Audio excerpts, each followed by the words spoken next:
ጦርነቱ በይፋ ተጀምሯል። ትራምፕና አልሲሲ በግድቡ ጉዳይ በዳቮስ በዝግ እየመከሩ ነው። ሳውዲ ግብፅን ወክላ፣ ዱባይ ደግሞ ከ4 ኪሎ ጎን ተሰልፋ ወደ መፋለሚያው እየገቡ ይመስላል። ከግብፅ የሚወጡ መረጃዎችንና ከኢትዮጵያ መንግስት የተወሰደው የዝምታ እርምጃ የጉዳዩን አሳሳቢነት አጉልቶታል።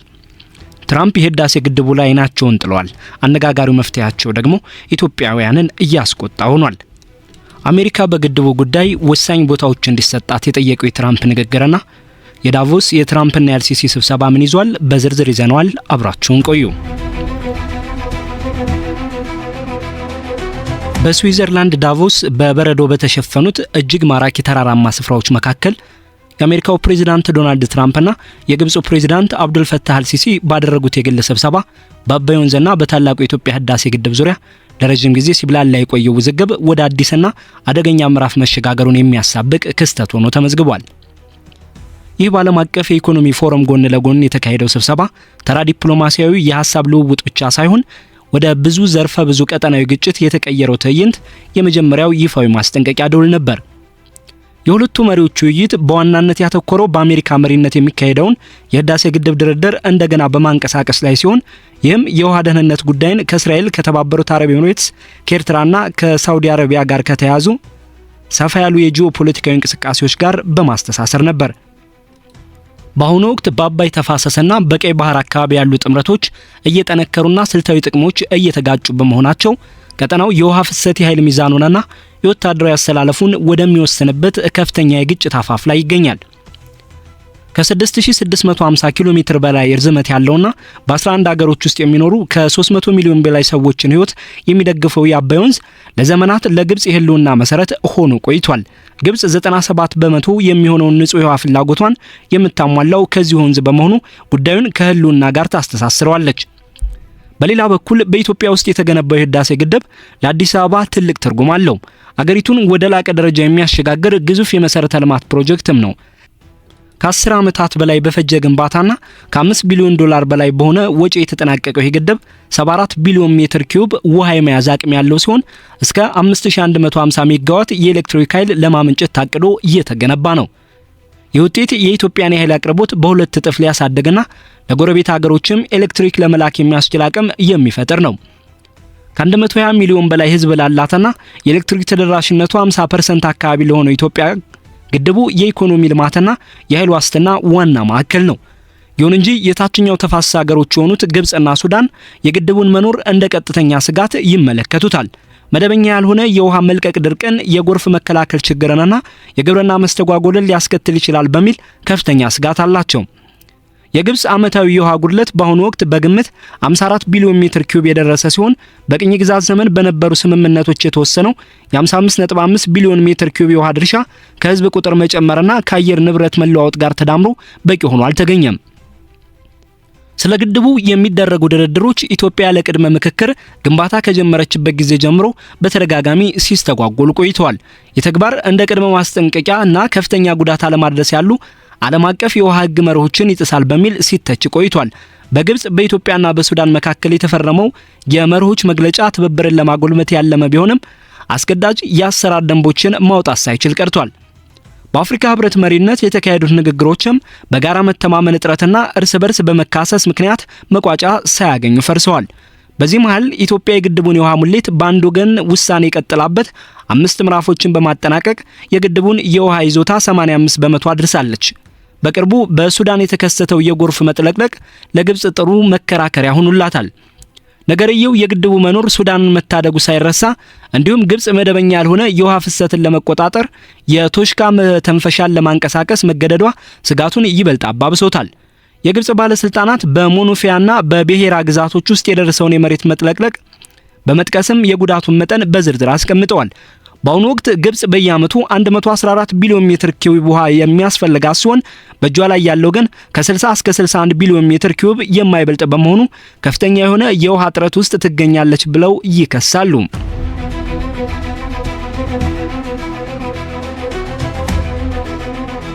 የአሜሪካው ፕሬዝዳንት ዶናልድ ትራምፕ ለግብፁ ፕሬዝዳንት አብዱል ፈታህ አልሲሲ የላኩት ደብዳቤ አሜሪካን በድጋሚ በአባይ ወንዝ ጉዳይ ላይ እንደ ዋነኛ ዳኛና ማዕከላዊ አስታራቂ እንድትቆም አድርጓታል። ለፕሬዝዳንት አልሲሲ የተጻፈውና ግልባጩ ለሳውዲ አረቢያው አልጋ ወራሽ መሐመድ ቢን ሰልማን እንዲሁም ለተባበሩት አረብ ኤሚሬትስ ፕሬዝዳንት ሼክ መሐመድ ቢን ዛይድ የተላከው ደብዳቤ በአባይ ወንዝ ላይ የሚደረግን አንድ ወገን ብቻ የሚጠቅም ቁጥጥር መከላከል አስፈላጊ መሆኑን በአጽንኦት ያሳስባል። ከዚህም በተጨማሪ በድርቅ ወቅት ለግብጽና ለሱዳን አስቀድሞ ሊተነበይ የሚችል የውሃ መጠን እንዲደርሳቸው ማረጋገጥ እንደሚገባ ያትታል። ትራምፕ በመቀጠልም ለሁሉም የአባይ ተፋሰስ ሀገሮች የሚበጅ ዘላቂ ስምምነት ለመፍጠር እንዲቻል አሜሪካ የቴክኒክ ክህሎቷን ተጠቅማ የክትትልና የቅንጅት ስራዎችን እንድትሰራ ሐሳብ አቅርበዋል። እንዲያውም ኢትዮጵያ ለጎረቤቶቿ የኤሌክትሪክ ኃይል ልትሸጥ ወይም ልታቀርብ የምትችልበትን እድል በመጠቆም ስምምነቱ ለሁሉም ወገኖች የጋራ ተጠቃሚነትን የሚያረጋግጥ መሆኑን ገልጸዋል። ሆኖም ግን ይህ ሳይሆን ቢቀር ወታደራዊ ግጭት ሊከሰት እንደሚችል በማስጠንቀቅ የጉዳዩን አሳሳቢነት ገልጸዋል። የትራምፕ አዲስ እንቅስቃሴ በመጀመሪያው ስልጣን ዘመናቸው አሜሪካ አስተናጋጅ በነበረችበት ድርድር ወቅት ግብጽ የፈረመችበትን ነገር ግን ኢትዮጵያ ውድቅ ያደረገችውን ረቂቅ ስምምነት ተከትሎ ለአዲስ አበባ ይሰጥ የነበረውን 272 ሚሊዮን ዶላር እርዳታ እንዲቋረጥ ማድረጋቸው የሚያስታውስ ነው። ለዚህ ለፕሬዝዳንት ትራምፕ ደብዳቤ የግብጽ ምላሽ እጅግ ፈጣንና አዎንታዊ ነበር። ፕሬዝዳንት አልሲሲ በፌስቡክ ገጻቸው ባሰፈሩት ጽሑፍ ትራምፕ ላደረጉት ከፍተኛ ግምት የሚሰጠው ጥረት አድናቆታቸውን የገለጹ ሲሆን አባይ ለግብጽ የህልውና መስመር መሆኑን በድጋሚ አረጋግጠዋል። እንዲሁም በማንኛውም ወገን ላይ ጉዳት ሳያደርሱ ለዓለም አቀፍ ሕግ መሰረት ለመተባበር ቁርጠኝነታቸውን ገልጸዋል። የውጭ ጉዳይ ሚኒስትሩ ባድር አብደላቲ በበኩላቸው በሰጡት ጋዜጣዊ መግለጫ የተፋሰሱ ዓመታዊ ዝናብ መጠን 1.6 ትሪሊዮን ሜትር ኪዩብ መሆኑን በመጥቀስ የአንድ ወገን ውሳኔዎችንና መፍትሄዎችን ማስወገድ እንደሚገባ አሳስበዋል።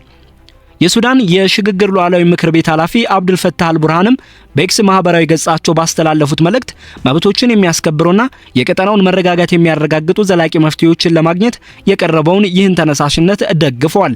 በአንጻሩ የኢትዮጵያ መንግስት በዚህ ረገድ ይፋዊ የሆነ ዝምታን የመረጠ ሲሆን ጠቅላይ ሚኒስትር አብይ አህመድ ትኩረታቸውን በአገር ውስጥ ፕሮጀክቶች ላይ ብቻ አድርገዋል። ይሁን እንጂ ኢትዮጵያውያን ደብዳቤውን ሲተቹ አገላለጹ የቅኝ ግዛት ዘመን ንግግሮችን የሚያስተጋባ መሆኑንና የታላቁ የኢትዮጵያ ህዳሴ ግድብ ዓላማ ውሃን የማይበክልና የማይቀንስ የኤሌክትሪክ ኃይል ማመንጨት መሆኑን ያላገናዘበ ነው ብለዋል። በዳቮስ የተካሄደው ስብሰባ እነዚህን ሁለንተናዊ እንቅስቃሴዎች ይበልጥ እንዲጎሉ ያደረገ ሲሆን በሁለቱ ሀገሮች መካከል የነበረውን ውይይት ወደ ሰፊ የቀጠናዊ ፉክክር ማዕከልነት ቀይሮታል። ከምንጮች የተገኘው መረጃ እንደሚያመለክተው በዝግ በተካሄደው ስብሰባ ላይ ስለ ግድቡ አሰራር ዝርዝር ጉዳዮች የተነሱ ሲሆን ትራምፕ አሜሪካ ለግብጽ ውሃ ፍላጎት ያላትን ቁርጠኝነት በድጋሚ አረጋግጠዋል።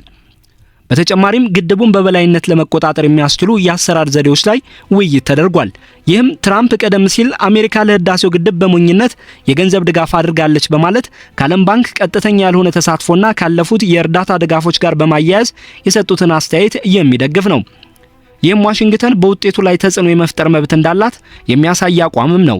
የስብሰባ የአባይን ጉዳይ ከጋዛ ጋር ያገናኘው ሲሆን ትራምፕ አልሲሲ የተኩስ አቁም ስምምነት እንዲደረግ የነበራቸውን የአስታራቂነት ሚና አድንቀዋል።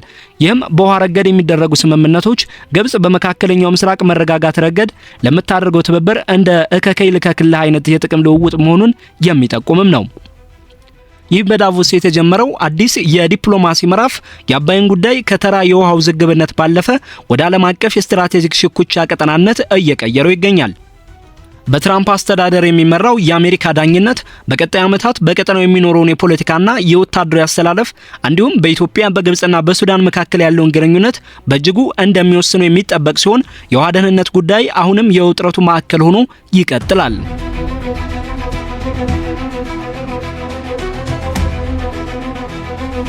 ይህ በዋሽንግተን የሚመራው አዲስ የሽምግልና ጥረት የሚካሄደው ለኢትዮጵያ ወገንተኛ በሆኑና ለግብጽ ተቃራኒ በሆኑ ብርቱ ጥምረቶች በተከበበ የጂኦፖለቲካዊ ድባብም ውስጥ ነው። በተለይም እስራኤልና የተባበሩት አረብ ኤሚሬትስ ከኢትዮጵያ ጋር ያላቸው ስልት ቁርኝት ለዚህ ትልቅ ማሳያ ነው። እስራኤል በ2017 ከኢትዮጵያ ጋር በፈረመችው ስምምነት አማካኝነት ከአዲስ አበባ ጋር ያላትን ግንኙነት ወደ ላቀ ደረጃ አሳድጋለች። ይህም የእስራኤል የውሃና የኤነርጂ ባለሙያዎች በኢትዮጵያ የውሃና ኤነርጂ ሚኒስቴር ውስጥ እስከ መመደብ ድረስ የዘለቀ የቴክኒክ ድጋፍን ያካትታል። እንደ ሶሌል ቦኔና ጊጋዋት ግሎባል ያሉ ግዙፍ የእስራኤል ኩባንያዎች የታላቁን የኢትዮጵያ ህዳሴ ግድብ በቀጠናው የኃይል ውህደት ለመፍጠር እንደ ትልቅ ተምሳሌት በመመልከት ከፍተኛ መዋዕለ ንዋይ አፍስሰዋል። የእስራኤል ስትራቴጂ ግድቡን በናይል ተፋሰስ ላይ ያላትን ተጽዕኖ ለማሳደግና የግብጽን የበላይነት ለመቀነስ እንደ መሳሪያ መጠቀም ነው። ይህ አቋሟም ከተፋሰሱ የላይኛው ሀገራት ጋር ያላትን ጥምረት በማጠናከር የካይሮን ተጽዕኖ የማዳከም ሰፊ የናይል ፖሊሲ አካልም ነው። በተጨማሪም በቅርቡ እስራኤል ለሶማሊላንድ ነፃ መንግስትነት የሰጠችው ዕውቅና ኢትዮጵያ የባህር በር እንድታገኝና በምላሹም ወታደራዊ የባህር ኃይል ጣቢያ እንድትመሰርት እድል የፈጠረ ሲሆን ይህም አዲስ አበባን ከግብጽ ዲፕሎማሲያዊና ወታደራዊ ጫና ለመከላከል የተወሰደ እርምጃ ተደርጎ ተወስዷል። የተባበሩት አረብ ኤምሬትስ በበኩሏ ከኢትዮጵያ ጋር ያላትን ሚዛናዊ ግን ስልታዊ ግንኙነት በማጠናከር የእስራኤልን ጥረት ታጅባለች። አቡዳቢ ቀደም ባሉት ጊዜያት በህዳሴው ግድብ ዙሪያ ድርድሮችን ስታመቻች የቆየች ሲሆን ይህም እንደ አውሮፓውያን አቆጣጠር በ2022 የተካሄዱ ሚስጥራዊ ውይይቶችንና አወዛጋቢ በሆኑ የድንበር አካባቢዎች ላይ የግብርና ልማት እቅዶችን ማቅረቧን ያካትታል። በጊጋዋት ግሎባል በኩል በኢትዮጵያ ኤነርጂ ዘርፍ ላይ ያፈሰሰችው 500 ሚሊዮን ዶላር አገሪቱ በኢትዮጵያ ላይ ያላትን የኢኮኖሚ ፍላጎት የሚያሳይ ነው። ከዚህም ባለፈ ከጠቅላይ ሚኒስትር አብይ አህመድ ጋር ያላት የጠበቀ ወዳጅነት በቀጠናው ላይ ተጽዕኖ የመፍጠር አቅሟን አሳድጎታል። የተባበሩት አረብ ኤምሬትስ በኢትዮጵያና በኤርትራ መካከል ለተፈጠረው የሰላም ስምምነት የተጫወተችው ሚና አሁን ደግሞ በቀይ ባህር ላይ ለተፈጠረው ውጥረት ኢትዮጵያን ለመደገፍ ወደሚያስችል ስልታዊ አጋርነት ተቀይሯል። በጥር በተካሄዱ ከፍተኛ የሥራ ኃላፊዎች ውይይት ኤምሬትስ ከኢትዮጵያ ጋር በቀጠናዊ ደህንነትና በአየር ንብረት ለውጥ ዙሪያ ያላትን አጋርነት በድጋሚ በማረጋገጥ የግብጽን ጥምረት ለመመከት መዘጋጀቷን አሳይታለች። እነዚህ ጥረቶች ኢትዮጵያ ዲፕሎማሲያዊ ድጋፎቿን እንድታሰፋ የአሜሪካና ግብጽን የተሳሳተ ትርክት እንድትሞግት እንዲሁም የህዳሴውን ግድብ ከአፍሪካ ቀንድ መረጋጋት ጋር እንድታስተሳስር እድል ሰጥተዋታል። በተቃራኒው ወገን ግብጽ ከኤርትራና ከሳውዲ አረቢያ ጋር ያላትን ጥምረት በማጠናከር የቀይ ባህርንና የናይልን ደህንነት ዳግም ለመቅረጽ እየሰራች ትገኛለች። በ2017 መጀመሪያ የተፈረመው የግብጽና የኤርትራ ስምምነት በጋራ የቀይ ባህር ደህንነት ላይ ያተኮረ ሲሆን ፕሬዝዳንት አልሲሲ ለኤርትራ ሉዓላዊነት ያላቸውን ድጋፍ በመግለጽ እንደ አሰብ ያሉ ወደቦችን ለማዘመን ቃል ገብተዋል። ይህ እርምጃ ኢትዮጵያ በሶማሊላንድ በኩል ያላትን የባህር በር ምኞት ለመግታትና የባህር ላይ መስመሮች በባህር ዳርቻ ሀገራት ቁጥጥር ስር እንዲውሉ ለማድረግ ያለመ ነው። ኤርትራ የኢትዮጵያን መስፋፋት እንደ ስጋት በመመልከት ወታደሮቿን በድንበር አካባቢ እያሰፈረችና ተቃዋሚ ኃይሎችን በመደገፍ ላይ ትገኛለች። ይህ ሁኔታ በቀላሉ ወደ ግልጽ ጦርነት ሊያመራ የሚችል ከፍተኛ ውጥረት ፈጥሯል። ሳውዲ አረቢያም በቀይ ባህርና በየመን ጉዳይ ላይ ከግብጽ ጋር በመሰለፍ ይህንን ጥምረት አጠናክራለች። የሪያድ ዓላማ እስራኤል ወይም ኢትዮጵያ በባብ ኤል መንደብ ስትሬት ላይ የበላይነት እንዳይኖራቸው መከልከል ነው። የሳውዲ አረቢያ ስም በትራምፕ ደብዳቤ ላይ መካተቱ አገሪቱ በኢኮኖሚና በወታደራዊ ስምምነቶች በኩል በኢትዮጵያ ላይ ጫና ለመፍጠር ያላትን ሚና ያሳያል። በ2018 ይፋ የሆነው የሳውዲ፣ ግብጽ፣ ኤርትራ፣ ሱዳን ስብስብ የኢትዮጵያን የባህር ላይ ፍላጎትና የህዳሴ ግድብ አሰራርን በጋራ ለመመከት እያለመ ነው። ይህ ጥምረት ወታደራዊ ኃይሎችን በማሰባሰብ በሱዳን ያለውን የመንግስት ጦር በተባበሩት አረብ ኤምሬትስ ከሚደገፉ ተቀናቃኞች ጋር በሚያደርገው ውጊያ በመርዳትና በቀይ ባህር ላይ የጋራ ጥበቃ በማድረግ የኢትዮጵያን የንግድ መስመር ለማስተጓጎልና ከቀጠናው ለማግለል እየተንቀሳቀሰ ነው። በአሁኑ ወቅት ከዓለም አቀፍ ንግድ 12 በመቶ የሚያልፍበት የቀይ ባህር ስልታዊ መተላለፊያ ከናይል ውዝግብ ጋር በቀጥታ ተቆራኝቷል። ኢትዮጵያ እንደ አሰብ ያሉ ወደቦችን ለማግኘት የምታደርገው ጥረት ከኤርትራ ጋር ያለውን የድንበር ውጥረት ሲያባብሰው፣ ግብጽ በጅቡቲና በኤርትራ የምታከናውነው የወደብ ማሻሻያ ደግሞ አዲስ አበባን ከያቅጣጫው ለመክበብ እያለመ ነው። ዳግም የተቀሰቀሰው የሳውዲ አረቢያ የቀይ ባህር ደህንነት ምክር ቤት የመመስረት ሀሳብ ይህንን የከበባ ስትራቴጂ ህጋዊ መልክ በመስጠት የውሃ ክፍፍሉን ከባህር ላይ ስምምነቶች ጋር ለማስተሳሰር የታለመ ነው። በሌላ በኩል የእስራኤል የሶማሊላንድ ዕውቅናና የተባበሩት አረብ ኤምሬትስ መዋለ ንዋይ ለኢትዮጵያ የመከላከያ ጋሻ በመሆን በሶማሊያና በሱዳን ውስጥ የተዘዋዋሪ ጦርነት ፉክክርን እያፋፋመ ይገኛል።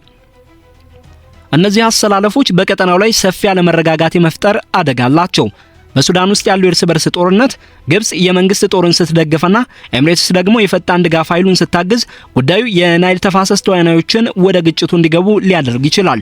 የኤርትራን ቢተኝነትና የሳውዲ ግብጽ ከበባ ኢትዮጵያን ወደማይፈለግ ወታደራዊ ምላሽ ሊገፋፋት ይችላል። የትራምፕ ሽምግልና ጦርነት ለማስቀረት ያለመ ቢሆንም የታችኛው ተፋሰስ ሀገራትን ዋስትና ላይ በማተኮሩ ሳቢያ ሳይታሰብ የላይኛው ተፋሰስ ሀገራትን በማራቅና ቀጠናው ወደ ቻይናና ሩሲያ ጎራ እንዲያዘነብል በማድረግ ክፍተቱን ይበልጥ እያሰፋው ይገኛል።